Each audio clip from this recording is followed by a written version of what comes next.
अस्सलाम वालेकुम बेटा।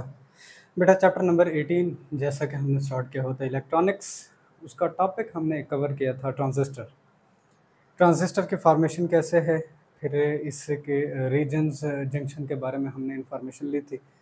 अपने सबका टॉपिक के अंदर इतनी डिटेल हमने ली थी और उसके लिए हमने ट्रांजिस्टर इक्वेशन कैलकुलेट की थी। टॉपिक ये आपका पीटीवी के अंदर इतना ही कुछ मौजूद था, लेकिन बाकी जितने आपके बोर्ड्स हैं उनके अंदर ये टॉपिक थोड़ा सा इजाफी है। टॉपिक है बेटा ट्रांजिस्टर कन्फिग्रेशंस। ट्रांजिस्टर की कन्फिग्रेशन किस तरह की हो सकती है।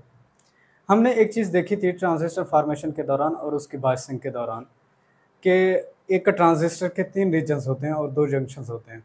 जब बायसिंग की जा रही होती है एक ट्रांजिस्टर की, तो उस वक्त 2 बैटरीज़ को कनेक्ट किया जा रहा होता है कि हम 2 जंक्शंस, जैसा कि हमारे पास बेस इमीटर जंक्शन हमने इसे फॉरवर्ड किया था, जबकि वहीं कलेक्टर बेस जंक्शन उसे हमने रिवर्स बायस किया था। अब सवाल ये था बेटा कि किसी एक बैटरी को कनेक्ट कराने के लिए 2 इलेक्ट्रोड्स की ज़रूरत है। अगर तो हम 2 बैटरीज़ को फॉर द बायसिंग प्रोसेस इस्तेमाल कर रहे हैं, ठीक है बेटा, तो हमें तो 4 इलेक्ट्रोड्स की ज़रूरत है या 4 रीजन्स की ज़रूरत है। हालांकि हमारा ट्रांजिस्टर तो 3 रीजन्स रखता था। अब उसके अंदर हमने किसी एक रीजन को, जो कि सैंडविच टाइप होता था, जैसा कि बेस हमने देखा था, ये 2 बैटरीज़ के दरमियान में इस बेस इलेक्ट्रोड को कॉमन कर दिया जाता है। अब ये ज़रूरी नहीं है कि बेस को ही कॉमन किया जाए। ट्रांजिस्टर फॉर्मेशन के बाद जब इसकी बायसिंग की जा रही होती है बेटा, तो उस वक्त आप इमीटर को भी कॉमन कर सकते हैं, क्योंकि इमीटर एक इलेक्ट्रोड है, रीजन है। दूसरा, आप कलेक्टर को भी तो कर सकते हैं कॉमन। तो वो कॉन्फ़िगरेशन, कॉमन कॉन्फ़िगरेशन आपके सिलेबस, आपका बलूचिस्तान हो गया, बाकी जितने बोर्ड्स हैं उनके अंदर शामिल की गई हैं। बहुत आसान है, ईजी है, इतना ज़्यादा मुश्किल नहीं है। इनको आज हम अंडरस्टैंड करना है बेटा। स्टार्ट करते हैं बेटा। ट्रांजिस्टर कॉन्फ़िगरेशन के लिए कुछ बातें बेटा नोट कीजिएगा। हमने ट्रांजिस्टर के 3 रीजन्स पढ़े थे, 3 रीजन्स।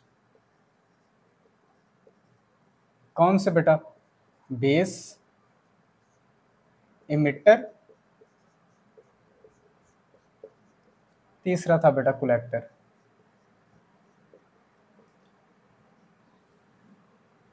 अब इन 3 रीजन्स को बेटा इलेक्ट्रोड्स भी कहते हैं, 3 इलेक्ट्रोड्स। कुछ बुक्स में आपको इस तरह की वर्डिंग दिखाई देगी, 3 इलेक्ट्रोड्स।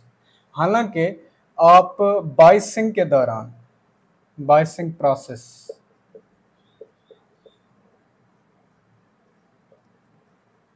आपको ज़रूरत कितनी थी? 2 बैटरीज की, ठीक है बेटा। 2 बैटरीज हैं तो इनके लिए आपको 4 इलेक्ट्रोड्स की ज़रूरत है। हालांकि आप जिस ट्रांजिस्टर को फॉर्म कर रहे हैं, बना रहे हैं, इसके तो 3 इलेक्ट्रोड्स हैं। अब 3 रीजन्स में से किसी एक को क्या किया जाएगा बेटा? कॉमन किया जाएगा। One of them is common, ठीक। एक को हम कॉमन करेंगे, और वो कॉमन किस तरह से करना है? The first one, common emitter configuration. पहली कॉन्फ़िगरेशन कि हमने इमीटर को कॉमन रखना है, किसके दरमियान में? बेस और कलेक्टर के दरमियान में। तो पहली प्रॉपर्टी बेटा इस कॉन्फ़िगरेशन के अंदर, emitter is common between base and collector. ठीक हो गया बेटा? पहली बात ये जहन में रखनी है। अब गौर करें, इनपुट कहाँ प्रोवाइड की जा रही होगी और आउट कहाँ से ली जा रही होगी, ये 2 बातें इंपॉर्टेंट है इसके लिए। देखिए बेटा, अगर इसकी इनपुट की बात की जाए तो इनपुट के लिए लाजमी कहाँ पर ये इनपुट दी जा रही होगी? इमीटर बेस जंक्शन के ऊपर, ठीक है बेटा। इमीटर बेस जंक्शन के ऊपर दी जा रही होगी इनपुट, जबकि वही आउटपुट कहाँ से ले रहे होंगे हम? आउटपुट के लिए देखें, कलेक्टर इमीटर जंक्शन से, कलेक्टर इमीटर जंक्शन के ऊपर आउट ले जा रही होगी बेटा। तो ये बातें आपने जहन में रखनी। अब देखें, दोनों में इमीटर कॉमन कर दिया, दोनों के अंदर इमीटर कॉमन है, तो इस तरह से इसकी एक कॉमन कॉन्फ़िगरेशन तैयार की जाती है। अब ये ज़रूरी नहीं है देखिए बेटा, जो चीज़ कॉमन कर रहे हैं ये अलग से अपनी प्रॉपर्टीज़ देगा, वोल्टेज और करंट में अलग से इनके दरमियान में रिलेशनशिप होते हैं और ये डिफरेंट क्वांटिटीज़ को ज़ाहिर कर रहे होते हैं। इनकी इन्हीं खसूसियात को आगे फर्दर डिजिटल लेवल के ऊपर जितनी भी टेक्नोलॉजी है उसको मोर एडवांस करने के लिए इनकी इन फंक्शनिंग की बुनियादों पर, ठीक है बेटा, इमिटर अगर दोनों में कॉमन हो जाए तो फिर इसकी कुछ और से खसूसियात को इस्तेमाल किया जाता है आगे फर्दर आउट के अंदर, तो उन्हीं प्रॉपर्टीज़ को इस्तेमाल किया जाता है डिजिटल लेवल के ऊपर। दूसरा बेटा है कॉमन बेस कॉन्फ़िगरेशन, कि अगर दो टर्मिनल्स के दरमियान में, दो इलेक्ट्रोड्स के दरमियान में बेस को कॉमन कर दिया जाए, किन के दरमियान में, इमिटर और कलेक्टर के दरमियान में, तो यहां पर बेटा base is common between emitter and collector, ठीक है बेटा, इमिटर और कलेक्टर के दरमियान में क्या होगी बेटा, बेस कॉमन होगी। अब इनपुट कहां दी जा रही होगी, हेयर इज, इनपुट को देखें तो इमिटर बेस जंक्शन के ऊपर, इमिटर बेस जंक्शन के ऊपर इनपुट दी जाती है, क्लियर, इनपुट प्रोवाइड की जा रही होगी, जबकि आउट इसकी कहां पर ली जा रही होती है, आउट के लिए देखें collector base junction, collector base junction के ऊपर आउट ली जा रही होगी, आउटपुट के लिए इसको इस्तेमाल किया जाता है, ठीक है बेटा। थर्ड वन बेटा यहां पर है कॉमन कॉन्फ़िगरेशन में से कॉमन कलेक्टर कॉन्फ़िगरेशन, कि अगर दो टर्मिनल्स के दरमियान में कलेक्टर को कॉमन कर दिया जाए, तो कलेक्टर किन के दरमियान में, collector is a common between emitter and base, clear बेटा, इमिटर बेस के दरमियान में ये कॉमन होगा। अब इनपुट के लिए, इनपुट बेटा प्रोवाइड की जा रही होगी बेस कलेक्टर जंक्शन पर, बेस कलेक्टर जंक्शन के ऊपर, जबकि बेटा आउट कहां से ली जा रही होगी, out collector emitter, collector emitter junction से ली जा रही होगी, कलेक्टर इमिटर जंक्शन से ली जा रही होगी आउट। तो इस तरह से कॉमन कॉन्फ़िगरेशन आप किसी एक इलेक्ट्रोड को कॉमन कर सकते हैं बैटरीज के दरमियान में, और फिर इनके बायसिंग होने के बाद अलग अलग से ये अपनी प्रॉपर्टीज जाहिर कर रहे होते हैं, इनके करंट और वोल्टेज के दरमियान में डिफरेंट प्रॉपर्टीज सामने आती हैं, उन्हीं खसूसियात को आगे फर्दर डिजिटल लेवल के ऊपर हम इस्तेमाल करते हैं, ठीक है बेटा। तो लाजमी नहीं है कि बेस को ही दोनों के दरमियान में कॉमन किया जाए, आप कलेक्टर को भी कॉमन कर सकते हैं और मीटर को भी कॉमन कर सकते हैं। तो ये थी कॉन्फ़िगरेशन। इसके बाद आता है बेटा, हमने देखा था कि gain of a transistor alpha बराबर होता है बेटा IC/IE। आने वाले करंट्स, इनपुट आप किसी को आप इनपुट बना लें इमिटर करंट को, और आउट चूंकि हमें कलेक्टर के ऊपर मिल रहा होता है और कलेक्टर के करंट को IC से जाहिर कर लें, तो ये बेटा गेन कैलकुलेट कर सकते हैं। गेन के लिए बीटा का पहले भी हम रिलेशन कैलकुलेट कर चुके हैं, पीटीबी के अंदर ये लिखा गया है। गेन के लिए बेटा वहां पर हमने लिखा था IC/IB। आप जो भी कॉन्फ़िगरेशन बनाना चाहें, देखिए आप इनपुट बना लें बेस करंट को, और आउट अगर आप बना ले रहे हैं किसको, कलेक्टर, कलेक्टर तो ऑलरेडी हमें पता है कि कलेक्टर के ऊपर आउट ली जा रही होती है, क्लियर। तो आउट का तो किसी किस्म का यहाँ पर कोई रौला नहीं है, इसमें किसी किस्म की आपको कन्फ्यूजन नहीं रहनी चाहिए। लेकिन हाँ, इमिटर और बेस के दरमियान में आप इनमें से कोई एक टर्मिनल को कंसीडर कर सकते हैं एज अ इनपुट टर्मिनल, और उसके लिए अगर तो आप इमिटर को ले रहे हैं तो इसको गेन को अल्फा से जाहिर किया जाता है, और अगर तो आप बेस टर्मिनल को एज एन इनपुट टर्मिनल वहां से कंसीडर कर रहे हैं तो उसके लिए गेन का बेटा फार्मूला यहाँ पर बीटा से जाहिर किया जाता है। For the sake of simplicity sign of fluctuation है हमारे पास गेन ऑफ अ ट्रांजिस्टर, इसके अंदर कोई एरर नहीं है। अब यहाँ पर एक बात को गौर कीजिएगा, गेन के ये फार्मूलाज हैं आपके पास।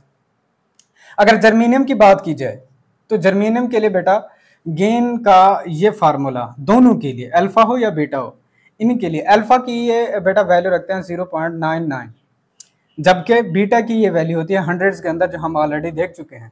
जबकि वहीं सिलिकॉन की अगर बात की जाए बेटा तो उसके लिए अल्फा की वैल्यू 0.995, थोड़ी सी बिल्कुल स्मॉलर, बहुत स्मॉल सा इसके अंदर वेरिएशन है, जबकि बीटा की जो वैल्यू है बेटा ये 200 के करीब चली जाती है। तो ये दोनों एमसीक्यूज ने अपने जहन में रखनी है। अल्फा और बीटा की वैल्यूज जर्मेनियम के लिए और सिलिकॉन के लिए, ये फर्दर आपके कम्पिटिटिव एग्जाम में आ सकती है। क्लियर बेटा? तो ये गेन आपने जहन में रखनी है। अक्सर बच्चों को लगता है कि बस गेन यही है कि अगर आई सी ओवर आई बी कर देना तो गेन है। ऐसा बिल्कुल भी नहीं है। आप इमीटर को तो भी एज अ इनपुट टर्मिनल ले सकते हैं, तो वहां से इमीटर के current as an input current, और कलेक्टर के ऊपर आपने आउट ही लेनी है, कलेक्टर के करंट को आउटपुट ही करंट लिया जाएगा, तो दोनों के दरमियान में रेशो भी आपके पास गेन बन सकती है। तो गेन को डिफरेंट तरह से रिप्रेजेंट कर रहे हैं इसके अंदर। इसके बाद बेटा नेक्स्ट है characteristics of transistor, the most important long question, बहुत ही अहम लॉन्ग क्वेश्चन बेटा, कि एक ट्रांजिस्टर की कैरेक्टरिस्टिक्स क्या हो सकती हैं। कैरेक्टरिस्टिक्स ये ग्राफ है, ये कर्व्स हमें हासिल होती हैं between the current end voltage of a transistor. एक ट्रांजिस्टर का जो भी करंट होता है और उसके वोल्टेज के दरमियान में अगर ग्राफ पिक्चर बनाई जाए, तस्वीरी इजहार लिया जाए, तो इस तरह की लाइंस को, इस तरह की कर्व लाइन को बेटा क्या कहा जाता है? इन्हें कहा जाता है कैरेक्टरिस्टिक्स ऑफ ट्रांजिस्टर। डिफाइन भी सिंपलर, इसको ऐसे ही करते हैं, the curved line that is obtained due to the relationship between the voltage and current by using a transistor is known as characteristics of transistor। एक ट्रांजिस्टर को इस्तेमाल करते हुए करंट और वोल्टेज के दरमियान में जो ताल्लुक बनता है, अगर आप उसको ग्राफ की सूरत के अंदर जाहिर करना चाहेंगे तो इन्हें कैरेक्टरिस्टिक्स ऑफ ट्रांजिस्टर कहा जाता है। दो तरह की कैरेक्टरिस्टिक्स बन सकती हैं, इनपुट करंट और इनपुट वोल्टेज के दरमियान में अगर देखना चाहेंगे किस तरह का ताल्लुक है, तो फिर ये बेटा इनपुट कैरेक्टरिस्टिक्स बन जाती हैं। और वहीं अगर आप आउटपुट करंट और आउटपुट वोल्टेज के दरमियान में ग्राफ बनाना चाहेंगे तो बेटा ये आउटपुट कैरेक्टरिस्टिक्स बन जाती हैं। और वो किस चीज़ को रिप्रेजेंट करती हैं? हियर इज इनपुट कैरेक्टरिस्टिक्स, इन्हें बेटा इनपुट रेजिस्टेंस भी कहा जाता है। इनपुट रेजिस्टेंस, एक ट्रांजिस्टर की इनपुट रेजिस्टेंस है क्या, वो उसकी इनपुट कैरेक्टरिस्टिक कहलाती है। Curved line that is obtained between base current and base emitter voltage by keeping the collector emitter voltage constant is called as input characteristics or input resistance इसको कहा जाता है। वो कर्व्ड लाइन जिनको हम हासिल करते हैं बेस करंट और बेस इमिटर वोल्टेज के दरमियान में ग्राफ बनाकर, और कंडीशन यहाँ पर हमने बेटा क्या लगानी होती है कि हमने बेटा कलेक्टर इमीटर जंक्शन को ऊपर पाए जाने वाले वोल्टेज को कांस्टेंट रखना है। यहाँ आ जाए बेटा, इनपुट के तौर पर आ रहा होता है करंट आई बी, ठीक है बेटा, और इनपुट जो वोल्टेज यहाँ पर होता है वो बेस और इमीटर जंक्शन के दरमियान में ही voltage as an input voltage ही होता है। अब इस इनपुट करंट और इनपुट वोल्टेज के दरमियान में जो ताल्लुक है, अगर इसको आप कर्व्स की सूरत के अंदर, ग्राफ की सूरत के अंदर जाहिर करेंगे, लेकिन उसके लिए कंडीशन आपने क्या रखनी है बेटा कि यहाँ कलेक्टर और इमीटर के दरमियान में बेटा जो वोल्टेज ड्रॉप होता है, इस वोल्टेज को अगर आप कांस्टेंट कर देंगे तो जो ग्राफ आपको, जो कर्व्स आपको मिलेंगी वो इनपुट कैरेक्टरिस्टिक्स या फिर क्या कहलाएंगी? Input resistance. रेजिस्टेंस कैसे बनती है? Here is by ohm law. Ohm law बेटा हमारे पास होता है V बराबर है IR के। क्लियर बेटा? अगर हम V ओवर I लिखना चाहेंगे तो ये हमारे पास रेजिस्टेंस के बराबर बनता है, ठीक है बेटा। अब अगर हम 1 ओवर रेजिस्टेंस देखना चाहें तो ये I ओवर V बनेगा। तो ये बात जहन में रखनी है, ये हम ऑलरेडी पहले भी सारे कुछ डिटेल के अंदर देख चुके हैं, दोबारा इसको डिस्कस करने की ज़रूरत नहीं है, क्योंकि यहाँ पर ये इस्तेमाल हो चुका था तो मैं आपको ये कैलकुलेट करा रहा हूँ। अब देखें IB और VBE के दरमियान में बेस का करंट और बेस इमिटर वोल्टेज के दरमियान में जो ताल्लुक है, अब ग्राफ का स्लोप हमने यहां से लेना है। ग्राफ का स्लोप हम ऑलरेडी पढ़ चुके हैं कि वाई एक्सिस के ऊपर जो आपको फिजिकल क्वांटिटी दी जाती है उसे एक्स एक्सिस वाली फिजिकल क्वांटिटी से आपने तकसीम करना होता है। तो इसका मतलब IB डिवाइडेड बाई VBE आपके पास स्लोप बनेगा। क्लियर बेटा? तो इसीलिए change in del IB divided by del VBE, base current में तब्दीली उसको तकसीम करना है बेस इमीटर वोल्टेज में तब्दीली के साथ, तो उस वक्त हमें बेटा क्या मिलती है? रेजिस्टेंस। बेस के ऊपर कितनी कुछ रेजिस्टेंस है, हियर इज। इस रेजिस्टेंस के बारे में हमें इंफॉर्मेशन दे रहा होता है जिसे इनपुट कैरेक्टरिस्टिक कहते हैं, और इनपुट यहीं पर अप्लाई हो रही होती है। हमने साहब का इस फॉर्मेशन के दौरान के ट्रांजिस्टर कैसे वर्कआउट करता है, हमने क्या कहा था कि इनपुट आरबी के अक्रॉस इस्तेमाल होगी, और वही चीज़ हम यहाँ पर डिस्कस कर रहे हैं। क्लियर बेटा? तो इसी तरह से अगर आप इसको ऐसे लिखना चाहें आपकी मर्जी, या फिर आप इसको डिवीजन की डिवीजन में भी लेके जा सकते हैं, तो रेसिप्रोकल ऑफ रेजिस्टेंस इसको लिखा जा सकता है। क्लियर? तो जो भी फार्मूला आप यहाँ से इस्तेमाल करना चाहेंगे, ये इनपुट रेजिस्टेंस के बारे में हमें इंफॉर्मेशन दे रहा होता है, और ग्राफ हमारे पास यूं एक कर्व्ड लाइन हासिल होती है। ठीक है बेटा? और इसका स्लोप क्या होता है कि वाई एक्सिस वाली क्वांटिटी में क्या कुछ तब्दीली आ रही है, और एक्सेस वाली क्वांटिटी से में जो तब्दीली है उससे तकसीम कर लें तो आपको इसका स्लोप मिल जाएगा। हियर इज, ये ग्राफ इस चीज़ को रिप्रेजेंट कर रहा है, स्लोप को। किसको? स्लोप को बेटा रिप्रेजेंट कर रहा है। बात समझ आ गई? इसके बाद दूसरा होता है बेटा आउटपुट कैरेक्टरिस्टिक्स। आउटपुट कैरेक्टरिस्टिक्स को बेटा आउटपुट रेजिस्टेंस भी कहते हैं। आउटपुट रेजिस्टेंस, आउटपुट रेजिस्टेंस हमें कैसे हासिल होगी? यहां आ जाए। आउटपुट करंट हमारे पास क्या होता है बेटा? आईसी। क्लियर? जबकि आउटपुट वोल्टेज हमारे पास कलेक्टर इमिटर वोल्टेज होता है।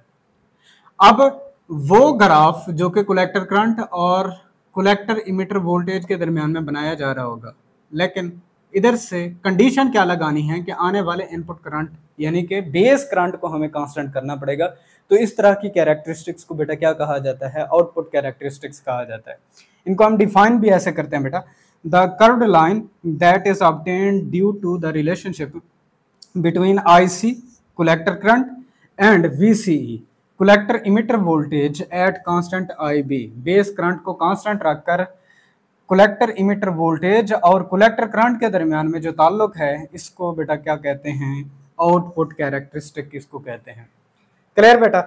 अब इसके ग्राफ जो हमें हासिल होते हैं, हियर इज आईसी और वीसीई के दरमियान में ग्राफ को देखना चाहेंगे तो ग्राफ हमारे पास इस तरह से हासिल होता है, और ग्राफ काफी सारी हमें नई खसूसियात दिखा रहा होता है। वो क्या है बेटा? बेटा यहाँ पर गौर करें, इब्तदाई तौर पर जब बेस करंट को जीरो किया जाता है तो आउटपुट कैरेक्टरिस्टिक्स के अंदर हमेशा याद रखिएगा, देखें आई बी ना भी आ रहा हो लेकिन फिर भी इमिटर के अंदर से इतने कुछ इलेक्ट्रॉन्स बेस को क्रॉस करते हुए कलेक्टर के ऊपर पहुंच रहे होते हैं, और कुछ ना कुछ अमाउंट के अंदर कलेक्टर करंट हमें मिल रहा होता है। तो इस केस के अंदर प्रैक्टिकली तौर पर तो आरसी के ऊपर हमें किसी किस्म का करंट नहीं मिल रहा होता, लेकिन आईसी यहाँ से फ्लो कर रहा होता है। तो उस केस के अंदर आईसी की वो स्मॉल वैल्यू जरूर आ रही होती है। तो इस तरह की हमें कुछ लाइंस हासिल होती हैं जब हमारे पास आई बी जीरो होता है, लेकिन समहाउ कुछ अमाउंट के अंदर आईसी फ्लो कर रहा होता है। तो इसको बेटा कहते हैं कट ऑफ लेवल। इसे बेटा क्या कहते हैं? Cut off level. कब हासिल होता है? जब आई बी जीरो हो। ठीक है बेटा? I B base current zero but I C still flowing. और आई सी क्या किन की वजह से आ रहा होता है? ये आई सी बेटा आ रहा होता है मेजॉरिटी चार्ज कैरियर्स की वजह से। मेजॉरिटी चार्ज कैरियर्स की वजह से। बात समझ आ रही है? मेजॉरिटी चार्ज कैरियर्स की वजह से। यहां आ जाएं, थोड़ा सा ग्राफ को मैंने लार्जर करके बनाया है। ये जो छोटा स्मॉल सा रीजन नीचे आपको कर्व्स के अंदर दिखाई दे रहा है, इसे बेटा कहते हैं cut off level. Cut off level इसे कहा जाता है। कट ऑफ रीजन भी इसको लफ्ज इस्तेमाल करते हैं, दोनों आप इसके लिए कह सकते हैं। कट ऑफ रीजन भी कुछ बुक्स के अंदर इस्तेमाल किया गया है, तो परेशान नहीं होना, एक ही चीज है। इसके बाद दूसरा बेटा होता है saturation region, saturation level. Saturation level क्या है? कि जब आईबी को कांस्टेंट कर दिया जाता है, यही आउटपुट कैरेक्टरिस्टिक्स बना रहे हैं ना हम, कि आईबी को हमने कांस्टेंट रखना है। आईबी को कैसे कांस्टेंट रखते हैं? वीबीबी को आपने ऐसे एडजस्ट करना है। बेस बाइस वोल्टेज जो आप दे रहे हैं, इस वोल्टेज को एडजस्ट करना है, तो आपको एक fixed value of I B मिल जाएगी। तो आई बी को फिक्स करने के बाद जैसे ही वीसीई इमिटर कलेक्टर वोल्टेज को बढ़ाया जाता है तो आईसी बढ़ने लग जाता है, और आईसी अचानक से एक हाईएस्ट वैल्यू के ऊपर चला जाता है, जो कि ग्राफ के अंदर ए बी पॉइंट से आपको जाहिर किया गया है। यहां देखें, ये है आपके पास।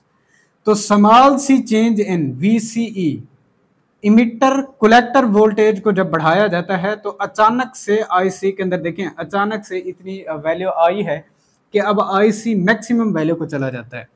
तो VCE जैसे ही इंक्रीज करेगा बेटा, तो इसके इंक्रीज करने की वजह से IC मैक्सिमम वैल्यू के ऊपर चला जाता है, मैक्सिमम वैल्यू के ऊपर चला जाता है। इसीलिए कहते हैं कि IC सैचुरेट हो गया है, सैचुरेट। बात समझ आ रही है बेटा? सैचुरेट हो गया है, मैक्सिमम वैल्यू तक चला गया है। तो IC के मैक्सिमम पहुंचने तक अब ये जो रीजन है, ये बेटा रीजन क्या कहलाएगा? ये सैचुरेशन रीजन, सैचुरेशन रीजन इसे कहा जाता है, सैचुरेशन लेवल भी कहा जाता है। बात समझ आ गई बेटा? यहां इस ग्राफ के अंदर आपको ये वाला हिस्सा जो पार्ट दिखाई दे रहा है, इस पार्ट को बेटा क्या कहते हैं? सैचुरेशन लेवल कहते हैं। ए इस पॉइंट से स्टार्ट होगा और बी यहां पर पहुंच जाएगा। ये दूसरा इसका रीजन। तीसरा बेटा इसका कहलाता है एक्टिव रीजन, एक्टिव रीजन या लेवल कहलाता है, एक्टिव रीजन या लेवल इसको बेटा कहते हैं। एक्टिव लेवल क्या होगा? मजीद फर्दर अगर आप VCE की वैल्यू को बढ़ाएंगे, कहां से? सैचुरेशन लेवल से। VCE मजीद जैसे ही बढ़ेगा, इंक्रीज करेगा। अब गौर कर लें, ग्राफ के अंदर IC कांस्टेंट होता हुआ दिखाई दे रहा है। IC बेटा क्या बन रहा है? कांस्टेंट बन रहा है। अगर IC कांस्टेंट हो जाए, हियर इज B से C पॉइंट तक, B टू C पॉइंट तक अगर आप ग्राफ को ऑब्जर्व करना चाहेंगे तो ग्राफ के अंदर देखें आपको IC की ऑलमोस्ट एक जैसी वैल्यू मिल रही है, ऑलमोस्ट एक जैसा करंट यानी कि कलेक्टर करंट आपको मिल रहा है। तो इस लेवल को, इस पॉइंट को, इस रीजन को बेटा क्या कहते हैं? इसको एक्टिव रीजन कहते हैं, एक्टिव लेवल कहते हैं। मजीद थर्ड जो रीजन है यहां पर break down level, break down level उसे कहते हैं, रीजन भी कहते हैं। ब्रेक डाउन के लिए क्या होगा कि इस एक्टिव लेवल से, जैसे ही एक्टिव लेवल से VCE को मजीद बढ़ाएंगे, अब होगा क्या बेटा? Collector base junction, collector base junction ये ब्रेक डाउन हो जाता है, इसका ब्रेक कर जाएगा। इसके टूटने की वजह से IC मैक्स हो जाएगा, IC वैल्यू अचानक से इंक्रीज कर जाता है, इतना बढ़ जाता है।